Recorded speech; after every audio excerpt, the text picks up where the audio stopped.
All right. Hey, good morning, everybody. This is Sherman Ray, and this is Godstream News. This is our first broadcast of this on our new platform, and we've not done this before, so we're going to have a lot of problems here, but we're going to make sure we get this all done. I'm your host, Sherman Ray, and we are here to talk to you about news and views and anything that's local and current right now. From a Christian perspective. We want to welcome you all to the broadcast. If you have anything you'd like to send to us, just go ahead and send it to us at godstream7@gmail.com. It's godstream7@gmail.com, and we'd like to get any questions you have. You might have some questions about what's going on with the ministry and what we're doing over here at Godstream. So thank you so much for being a part of us. Many of you probably have already been wondering, what are we doing here?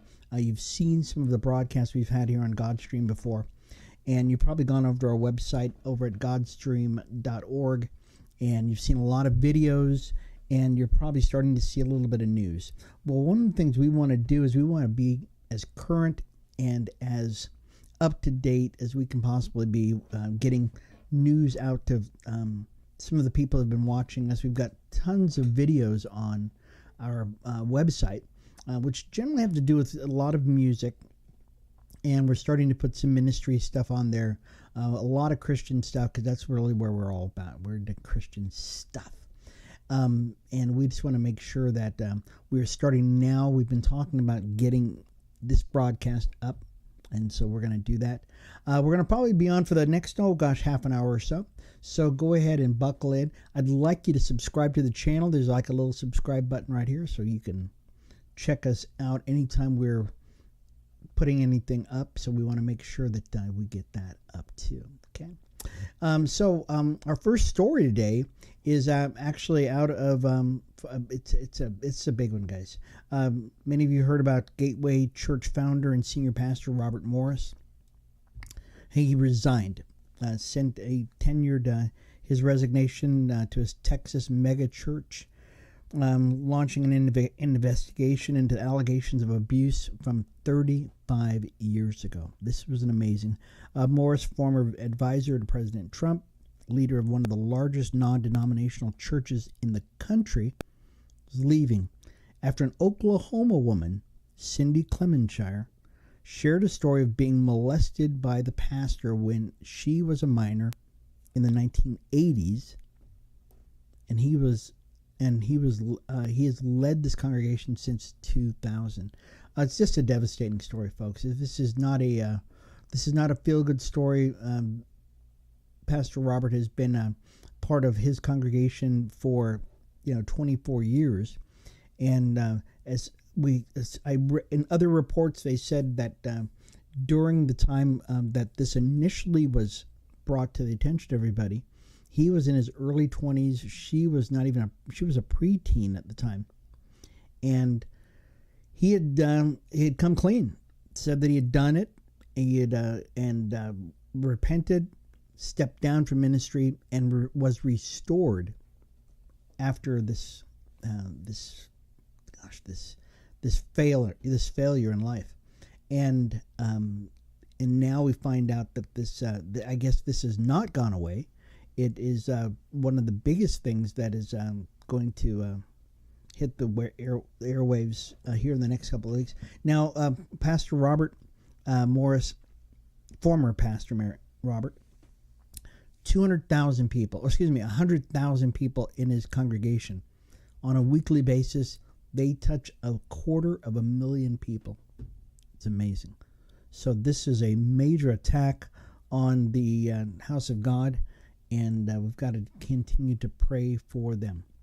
And another story here, many of you probably heard about this in Baton Rouge, Louisiana, has become the first state to require that the 10 Commandments be displayed in every single school, public school classrooms.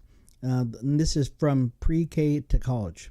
It's the latest move from the GOP-dominated legislature, pushing a conservative agenda under the new governor.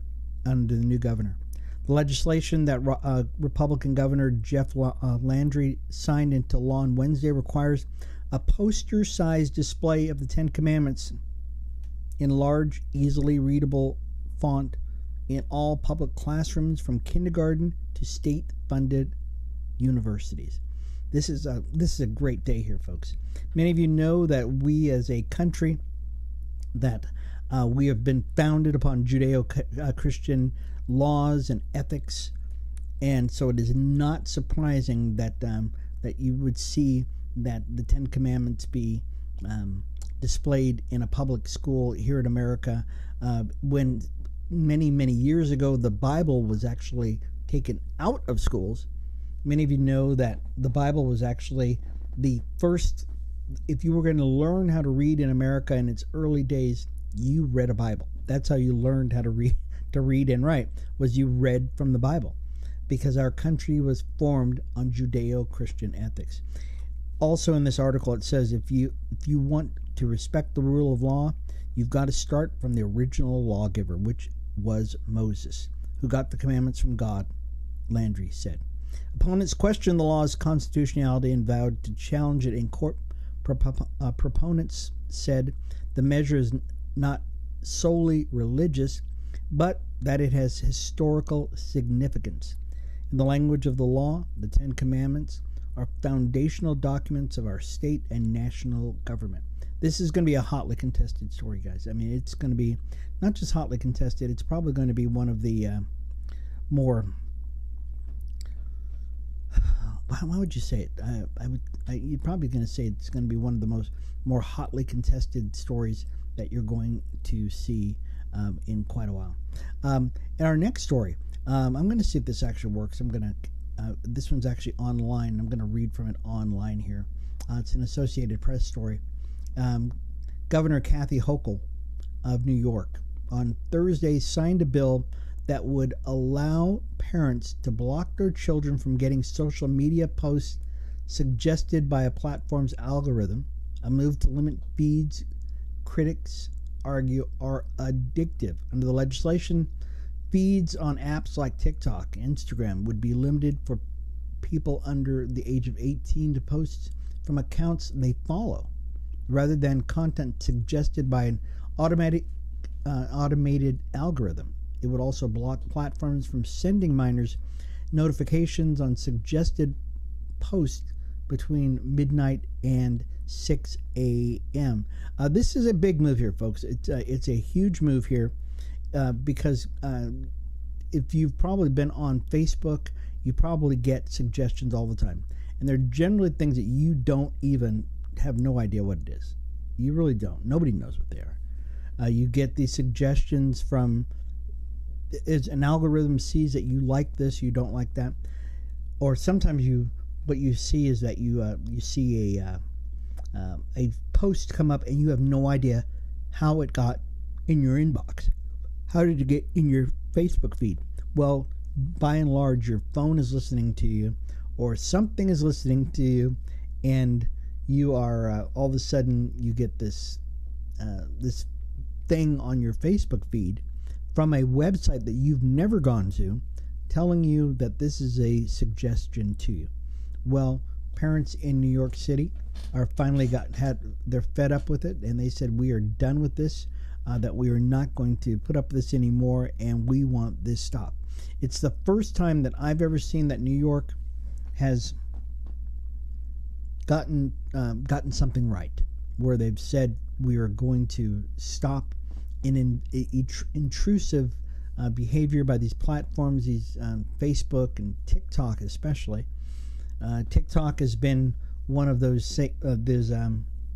websites or those platforms, those apps that President Donald Trump said should not be a part of American society because it's controlled by the communist government in China. This same TikTok is a different version of the one that you would see in China. In China, you've seen nothing but great holistic things, telling kids how to read and how to get math. But that same TikTok, now in America, the American version of it, has nothing but filth. and it tells everybody go ahead and just dance and drink booze and whatever else. It also, the Chinese Communist Party uses TikTok as a data gathering platform. Yeah, many of you probably heard about this before, that what they do is they gather your data, and as a result of that, they know where you buy, what you buy. They might even know what your bank account number is. They definitely know who you call. So it is not something that, hey, guess what? It's just some great thing that you're supposed to be watching. It is not anything like that. So be careful of it.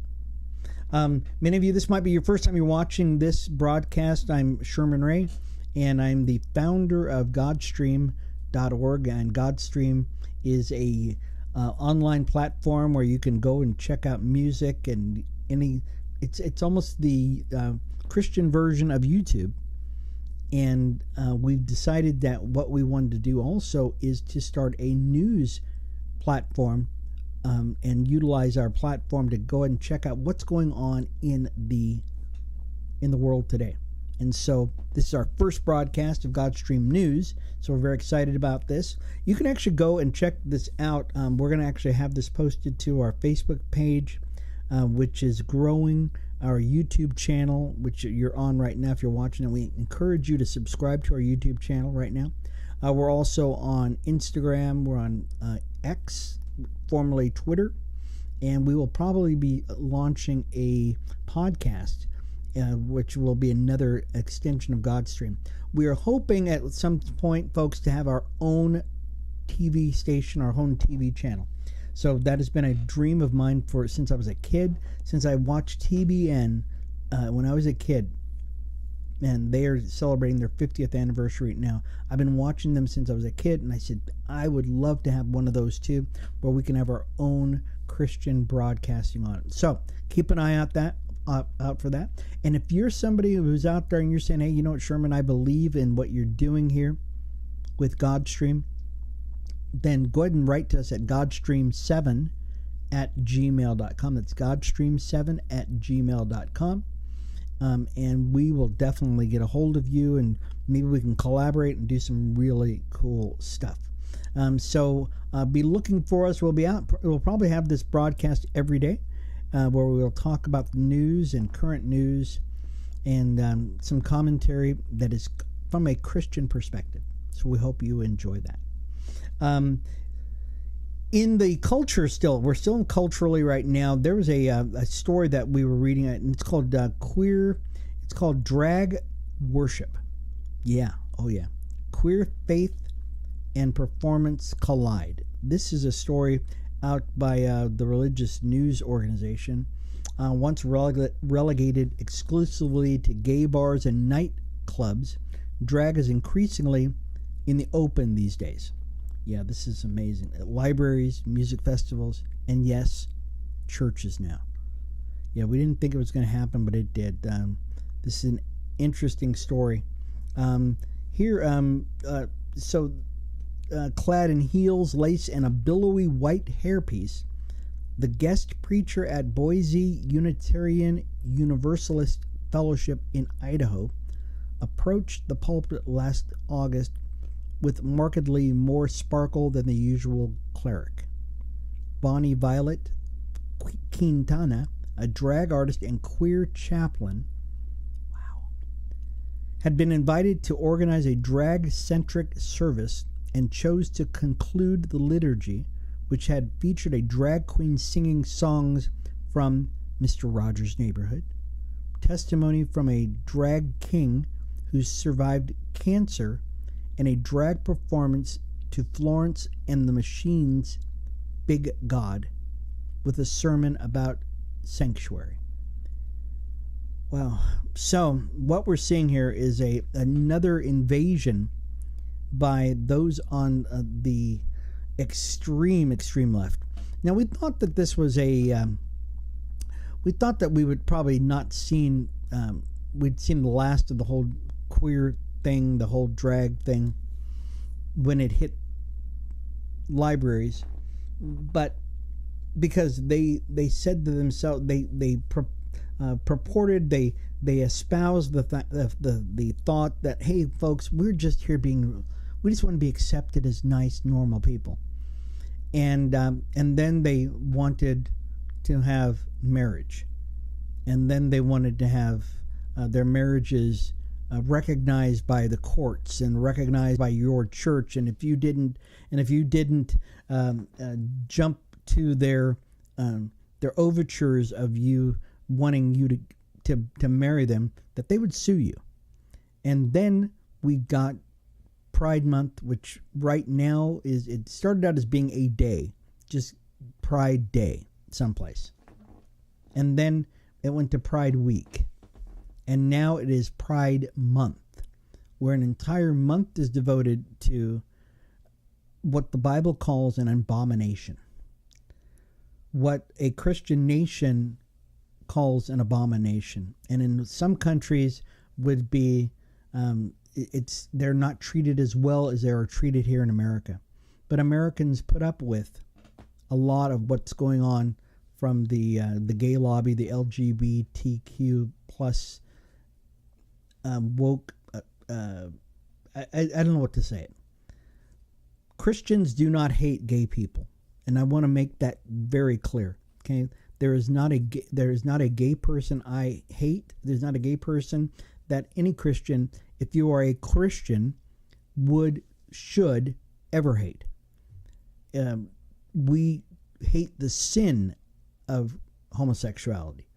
We hate the sin of the whole woke ideology. We hate the ideology itself from a biblical standpoint. But the people we do not hate. Okay, the people we love to death.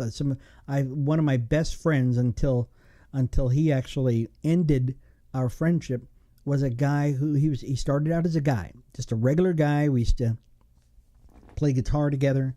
He would come over to a business I had at the time, and then one day he started slowly coming out of the closet. And what did that look like? Well, he wanted to dress up like a girl, and so he had painted nails. He had the toenails. They had the long hair, and then eventually he stopped talking to me. He started talking more and more to my wife, and then he started hanging out with the girls. Now, this same guy was married, and I stopped him because I said, "Look, we are best friends, and all of a sudden you became this girl, or what you wanted to be as a girl. What is going on?" Because I cared about this guy. I still care about him to this day.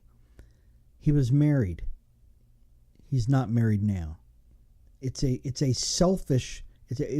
became such a self-serving, selfish attempt for him to be himself. And now we see this spilling. So it ruined his marriage, and now we see it spilling over into our churches. And at some point, the church has got to say enough is enough. That we cannot allow this to continue in our nation, because it's sick and it's maddening. Well, I just lost my story there. Let's see if I can still find my next story here.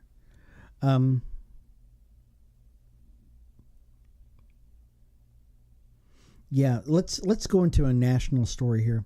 In a national headline, we're seeing Iran flexing its muscle. This story is a story out of Newsmax, and it says Iran has massive expansion of nuclear facility, and they're close to a bomb. Many of us have heard this story already before.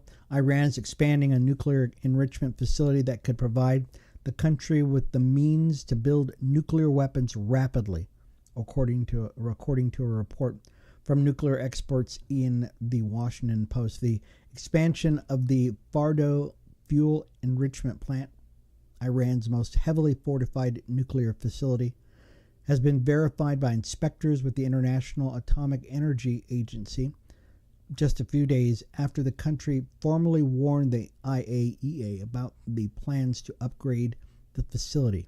According to the Post, the expansions could allow Iran to create a stockpile of enriched uranium, which acts as fuel for nuclear weapons that could be used to create multiple bombs per month.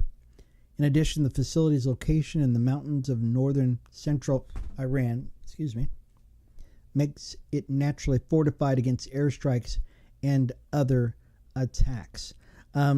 This is this is not just a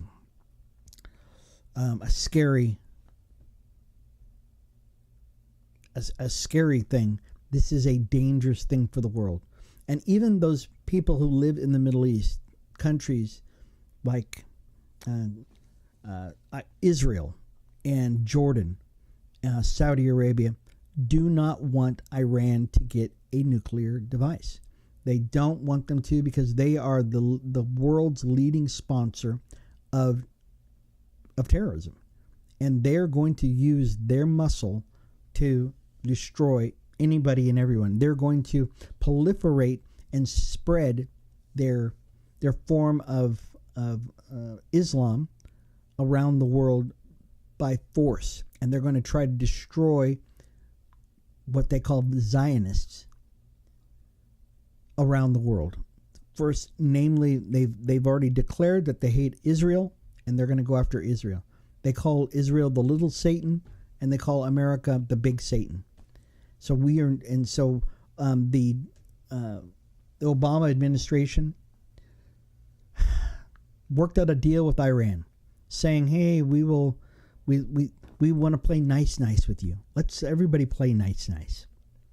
And when they said that, they said, being nice means that we will allow you to enrich uranium, but only so much. Yeah, we'll allow you to have those reactors, but only so much. And you guys be nice. If you guys are nice, everybody will be nice. But those on the right said no, that this is a bad idea. And not only was it a bad idea, but it was going to be an idea that was going to lead to destruction at some point. And now we see the fruit of that.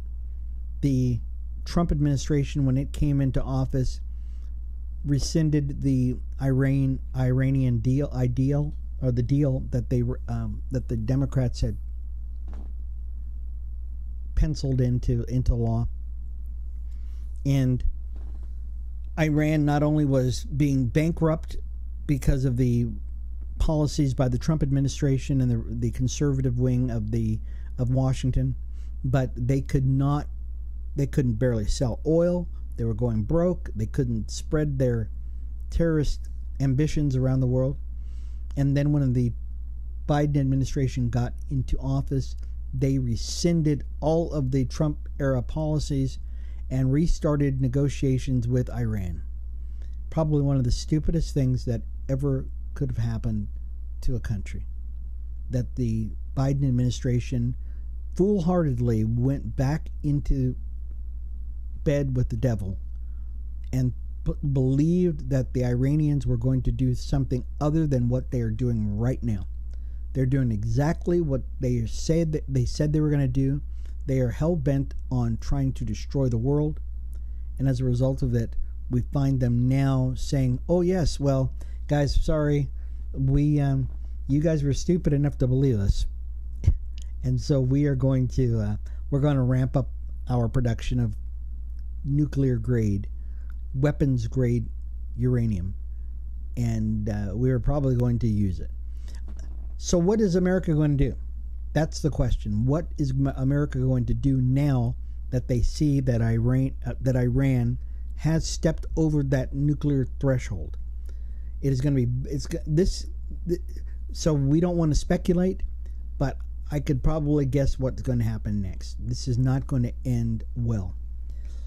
Our last story today, guys, has to do with politics, and it has to do with young voters leaving the Democrat Party and the Joe Biden administration. A lot of attention is being given to support being picked up by Donald Trump among non-white voters.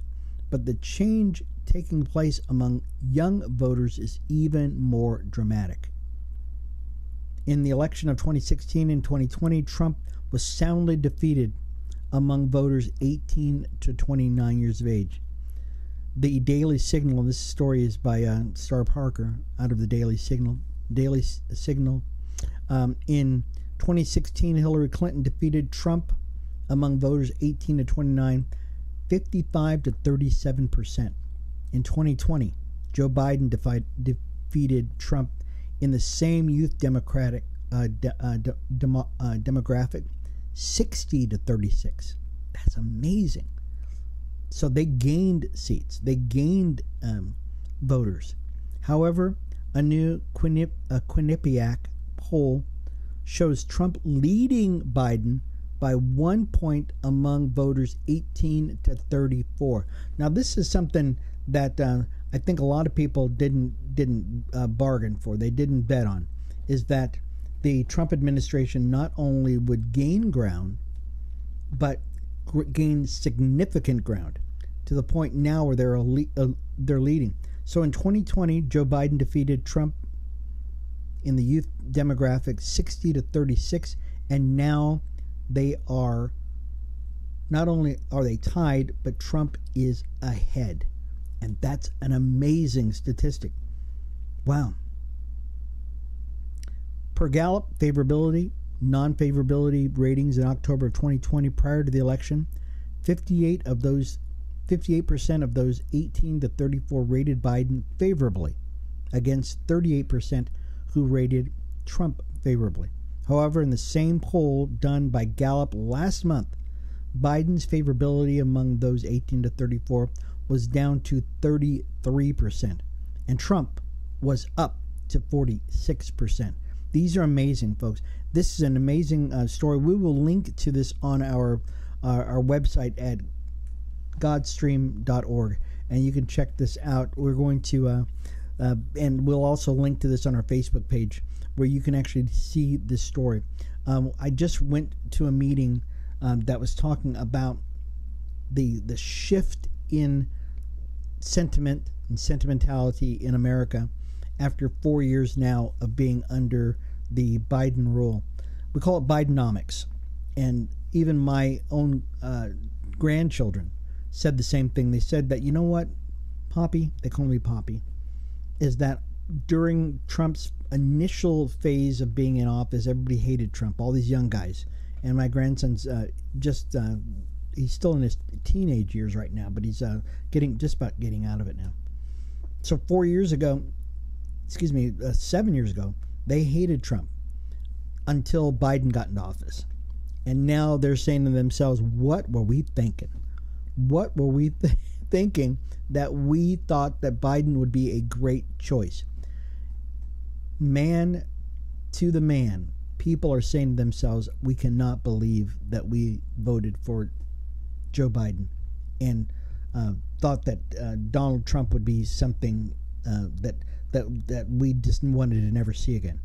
Nowadays, people are looking at Donald Trump and they're saying, you know what? Well, we're looking for the old days. We wish we had the old days of Donald Trump back in, where we could say that at least I could buy a home in those days, right? And that was the big thing. At least they could buy a home. And now they can't do it. Wow. Well, we're about done, you guys. I hope you can tune into the show again tomorrow. We'll probably, we don't know exactly what time it was. We're going to have to find a good time to have the show in. But we want to make sure you guys are able to check out the show. This has been Sherman Ray for Godstream News. Check out our website, folks. We really encourage you to check out our website at Godstream.org and follow us on Facebook, Twitter, Instagram, and of course, subscribe to our YouTube channel where you can check out the show all the time. Okay, this has been Sherman Ray for Godstream News. Thank you guys once again for being a part of the show. We will see you again tomorrow for more Godstream News. Bye-bye.